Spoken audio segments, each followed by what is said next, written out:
It's the disembodied voice, back for another test review. Art history veterans have heard a lot of these. The short answer question for this unit will ask about the consequences of the plague. The word consequences offers a big hint that this is a causation question. What changes did the plague cause?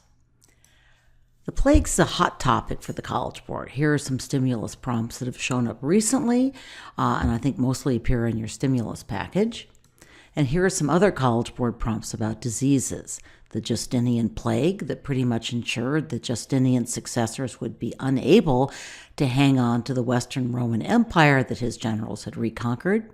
The measles and smallpox epidemics that wiped out as much as 90% of the native population of the Americas. And the flu epidemic of 1918-1919 that actually killed a lot more people than World War I did. So short answer questions do not require you to demonstrate a sophisticated understanding of historical reasoning skills. Follow the ACE model. But since you could easily get a similar topic for a DBQ or an LEQ, let me just remind you quickly of the tricks to causation questions. So here's the McConnell version, which you've seen before, the questions you should ask when you get a causation question.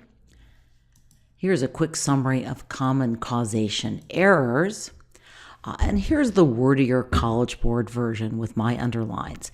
One important addition here is that the College Board emphasizes a difference between short and long-term effects, and that's actually important for this topic, although again, it's probably more detail than you'll need for the short answer question. So I first wrote this podcast for a longer in-class lecture, which included clips from a very good BBC documentary on the Black Death. Amazingly, that still seems to be up on YouTube, and the link and video sheet are both up on Moodle if you'd like to know more. As it happens, we have a fair number of eyewitness accounts of the plague. Here's one of the most famous from the Renaissance author of the Decameron, who was in fact an eyewitness in Florence, one of the cities hardest hit by the Black Plague. So think about what this quotation says about what happened to social and family ties and rules of behavior. I'm not going to read it out loud. Similarly, what point might this Florentine painter be making? So who's stricken by the plague in this painting, and what's their rank? Well, this was a disease that killed everybody, and also significantly undermined family ties and social hierarchy in a society that rested very much on both of these. So what about the plague's impact on religion, which of course was another great binding force of the High Middle Ages? Obviously, there were no photographers around in 1347. Many of the visual records we have come from illuminated manuscripts or hand-copied and illustrated books. So what is happening in this scene from an illuminated manuscript? We see a priest administering last rites to the plague victims. The red spots are the buboes, or swollen lymph nodes, one of the plague's major symptoms. In times of crisis, people turned to the church for explanations and for help. The 1300s were a deeply religious time. The High Middle Ages, usually described as the 1200s, had witnessed the construction of magnificent Gothic cathedrals, the emergence of great Catholic universities in major urban centers such as Paris, and the creation of new monastic orders such as the Franciscans and Dominicans, who preached to large multitudes in the cities. The church owned a huge amount of property, and they ran many businesses. So, for example, double-entry bookkeeping was probably invented by a Franciscan monk. The church also ran virtually all schools and hospitals. So, when half the population dropped dead in a very short period of time, what do you think happened to people's religious faith? Do we get any clues from Boccaccio's account? Well, according to Boccaccio, people abandoned morals and did as they pleased. Family members abandoned each other. Many buried their fears in alcohol and partying. The death rate among the clergy was at least as high as in the general population, and often it was higher. We know, for example, that in Montpellier, France, only 7 of 140 Dominican friars survived. In Avignon, where the Pope was living, remember the Babylonian captivity? This is a time when the papacy was divided. 1/3 of the cardinals died, and the death rate among the rest of the clergy was over 50%. And so here's a question. Which priests, monks, and nuns were most likely to die from the Black Death? Well, this is an incredibly contagious disease. So the people who were most likely to die were the people who did not abandon their responsibilities and hide from the sick. In other words, the church lost a lot of its most heroic and dedicated leaders. By the way, the person on the right is Saint Bernardine, who was, when he was just 20 years old, walked into the plague hospital in Siena and took charge because the doctors and monks had fled. He survived the plague, he became a monk himself, and then a leader of the church. But an awful lot of heroic priests, monks, and nuns died serving the sick. So what do you think happened to the church when huge numbers of clergy died? Again, we see a complicated chain of causation. Basically, the church faced a huge employment crisis. New men did enter the priesthood, but are very critical of the new recruits. So here's one comment by an English clergyman. So why does he think these men were entering the priesthood? Men who had lost their families, who were lonely, turned to the church to find new meaning in their lives. This document suggests another motive. What is it? Well, the wealth of the church was attracting new recruits. So why might the church have been getting wealthier in this period? People had long given money to the church to try to atone for their sins. And didn't the plague mean that God was angry at sin? The huge death rate also meant that some people died without heirs, and their money often went to the church as well. Most of the sources we have on the problems within the church are church sources. These were the people who could read and write. It's pretty clear from historical sources that surviving church leaders were very worried about the kind of men who are now joining the priesthood. So let's move away from the priesthood for a minute and talk about the reaction of ordinary believers. Again, remember that this was a very religious age. We know from Boccaccio's account that some people decided just to live for the moment and forget about any last judgment. But if the plague did not shake a person's belief in God, what other religious conclusion might a person living through the plague come to? Well, maybe God was punishing the people of Europe for their sins. So what's happening in this picture? If you have time to watch a video clip from the BBC documentary, this is an especially good one. These are flagellants who walked through towns, beating themselves, torturing themselves, essentially, to expiate their sins. So why did the flagellant movement, quote, send shockwaves through the church, unquote? I'm quoting a historical source. Weren't these just especially devout Christians? Well, in fact, the Pope originally supported flagellation as an act of penance, but as the movement grew more organized, it also became a direct challenge to the church. In some places, especially in Germany, leaders of the flagellant brotherhood started denying the powers of the sacraments. They claimed that the flagellant brotherhood's authority superseded that of the Pope. And yes, the flagellants were a little crazy. Each member of the flagellant brotherhood, for example, vowed never to bathe, shave, sleep in a bed, change clothing, or converse in any way with members of the opposite sex. It's kind of amazing that they attracted a crowd. The smell must have been interesting. Anyway, in mid-1349, Pope Clement VI issued a papal bull denouncing the flagellants as heretics because they formed unauthorized associations, adopted their own uniforms, and wrote their own church statutes. Basically, we are seeing the unquestioned authority of the church break down. Again, it wasn't helped by the fact that the papacy itself was divided, but we see the beginnings of movements that will eventually culminate in the Protestant Reformation. So now we look at another reaction to the plague. What do you think's happening in this picture?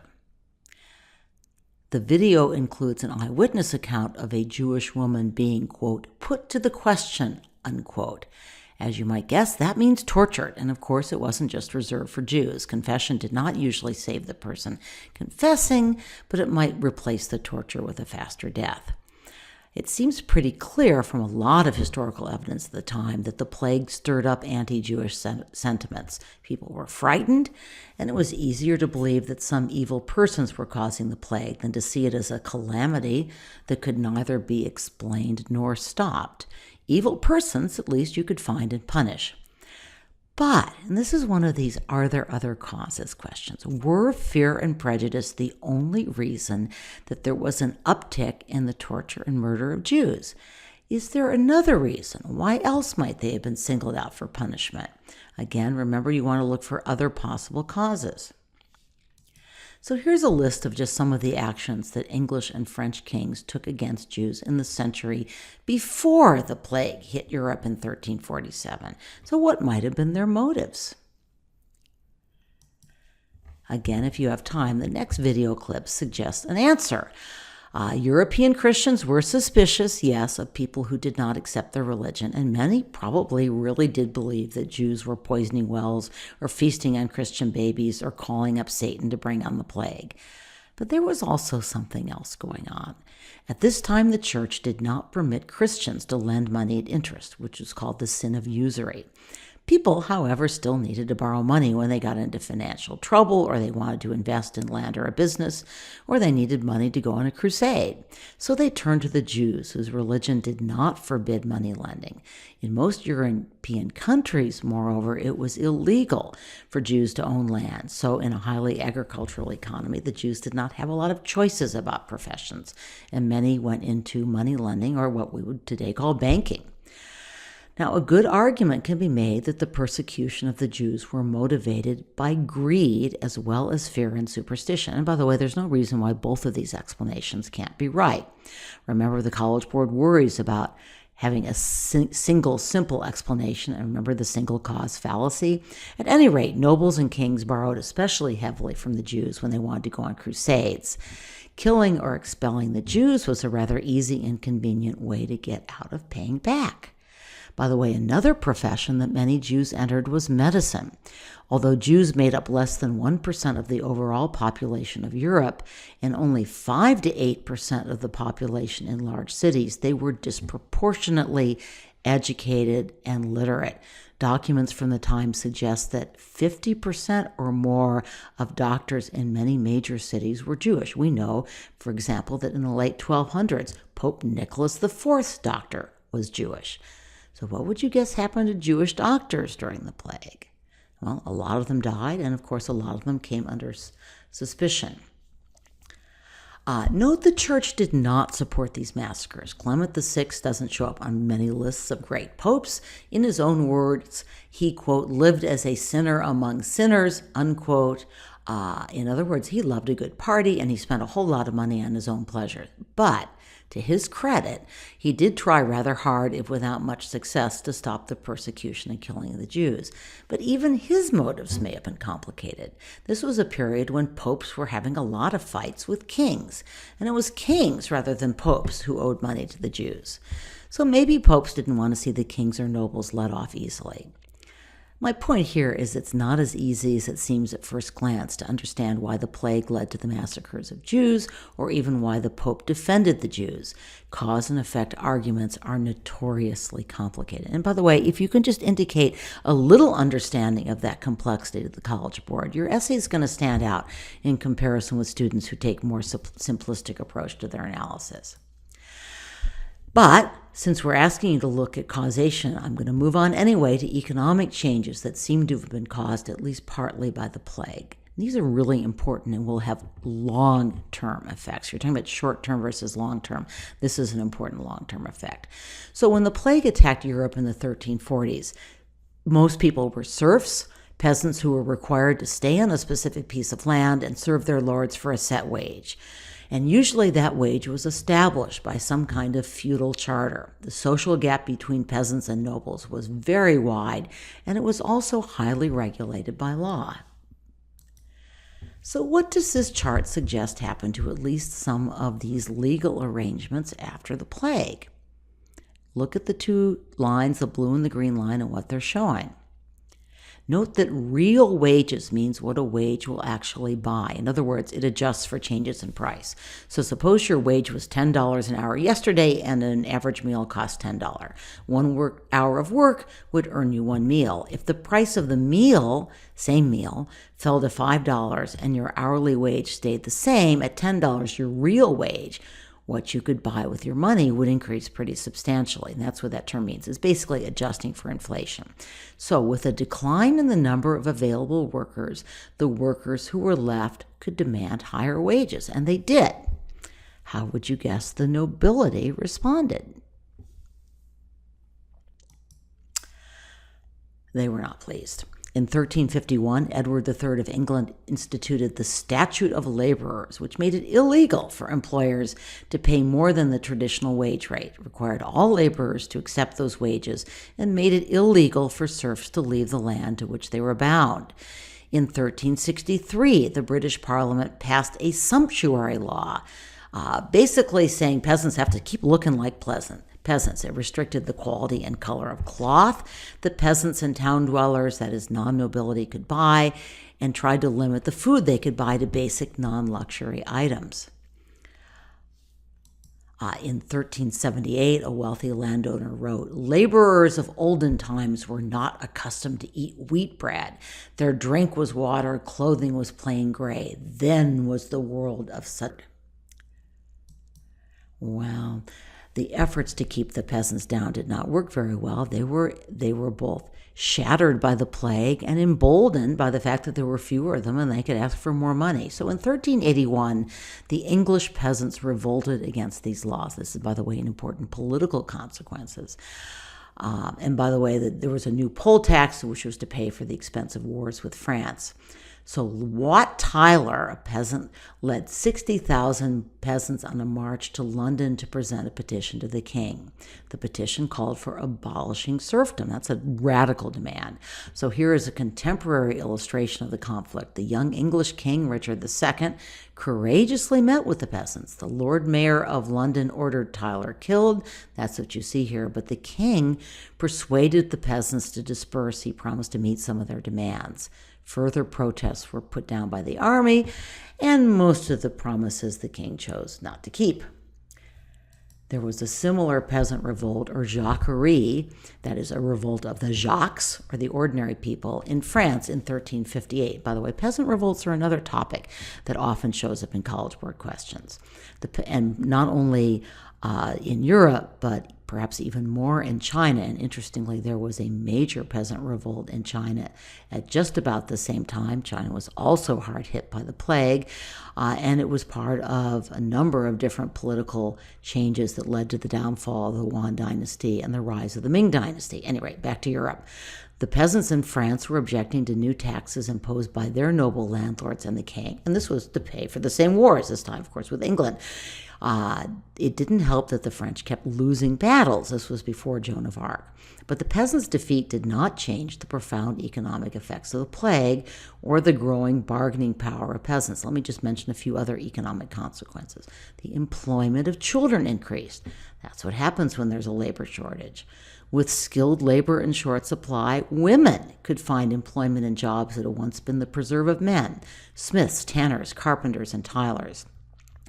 Abandoned crop fields were turned into pasture land for sheep, and landlords let any family willing to work a farm move in and do so for free rather than the land go to waste or be reclaimed by the forest. So many peasants became small land owners during this time, and there was a substantial shift in agricultural focus to pastoral, particularly sheep raising for wool. That was especially important in England.